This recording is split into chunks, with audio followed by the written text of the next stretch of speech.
చాలు ఇక చాలు. మంత్రి పదవి ఇస్తానన్నారు, మోసం చేశారు. చిలకలూరిపేట టికెట్ ఇస్తాను అన్నారు, చీట్ చేశారు. ఆఖరికి పేట పార్టీ ఇన్ఛార్జ్ పదవి కూడా ఇవ్వలేదు. గుర్తింపు లేదు, పదవి లేదు, పార్టీలో ప్రాధాన్యం లేదు, వైసీపీలో ఇక నేను ఉండలేను అనేశారు మర్రి రాజశేఖర్. ఇప్పటికే ఎమ్మెల్సీ పదవికి రాజీనామా చేశారు. మరో 2 రోజుల్లో పార్టీకి కూడా గుడ్ బై చెప్పేయబోతున్నారు.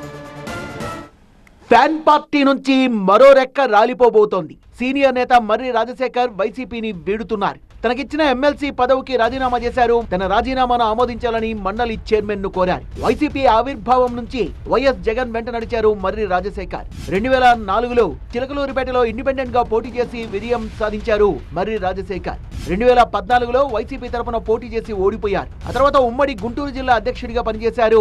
2019 ఎన్నికల్లో మరోసారి టికెట్ ఆశించగా జగన్ టికెట్ ను విడుదల రజనికి కేటాయించారు. వైసీపీ అధికారంలోకి వస్తే మర్రిని మండలికి పంపించి మంత్రి పదవినిస్తామని బహిరంగంగా ప్రకటించారు వైఎస్ జగన్. అభి చిన్న కన్ఫ్యూజన్, ఫ్లాట్ కొనాలా సైట్ కొనాలా? కన్ఫ్యూజన్ ఎందుకు, ఒక రియల్ ఎస్టేట్ ఎక్స్పర్ట్ తో మాట్లాడు. ఎలా? బాస్ వాలా బీ ద బాస్. వైసీపీ అధికారంలోకి వచ్చాక విడుదల రజని మర్రి రాజశేఖర్ మధ్య రాజకీయ వైరం ముదిరింది. ఎంపీ లావు శ్రీకృష్ణదేవరాయలతో కలిసి రజనీకి వ్యతిరేకంగా పనిచేశారు రాజశేఖర్. దీంతో మర్రికి ఎమ్మెల్సీ పదవి ఆలస్యంగా దక్కింది. అదే సమయంలో విడుదల రజనీకి మంత్రి పదవి దక్కింది. మంత్రి పదవి రాకపోవడంపై మర్రి ఆవేదన వ్యక్తం చేశారు. అయినా పార్టీలోనే ఉంటూ తన పని తాను చేసుకున్నారు. దీంతో జగన్ ఆయన్ను పార్టీ రీజనల్ కోఆర్డినేటర్ గా నియమించారు. 2024లో రజనిని గుంటూరు వెస్ట్ కు పంపించింది అధిష్టానం. దీంతో చిలకలూరిపేట టికెట్ ఈసారి తనకే దక్కుతుందని మర్రి ఆశించారు. కానీ ఆ టికెట్ ను కావటి మనోహర్ కు కట్టబెట్టింది అధిష్టానం.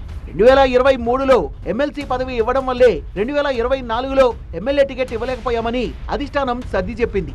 కనీసం మండలిలో విపక్ష హోదా పదవి వస్తుందని మర్రి రాజశేఖర్ భావించారు. ఆ పదవి కూడా మొదట అప్పిరెడ్డికి, ఆ తర్వాత బొత్సకు కేటాయించడంతో తీవ్ర నిరాశ చెందారు మర్రి.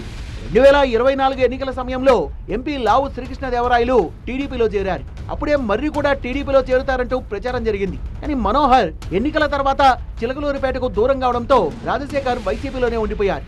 నియోజకవర్గ ఇన్ఛార్జి బాధ్యతలు తనకే అప్పగిస్తారని ఆయన భావించారు. కానీ హైకమాండ్ గుంటూరు వెస్ట్ లో ఉన్న రజనిని తిరిగి చిలకలూరిపేటకు తీసుకొచ్చి ఇన్ఛార్జి పదవినిచ్చేసింది.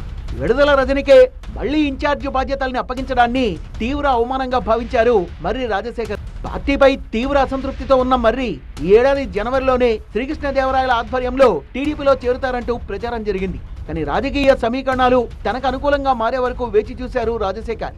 ఎమ్మెల్సీ పదవికి రాజీనామా చేశారు మర్రి. ఆయన టీడీపీలో చేరుతారన్న చర్చ కొనసాగుతోంది.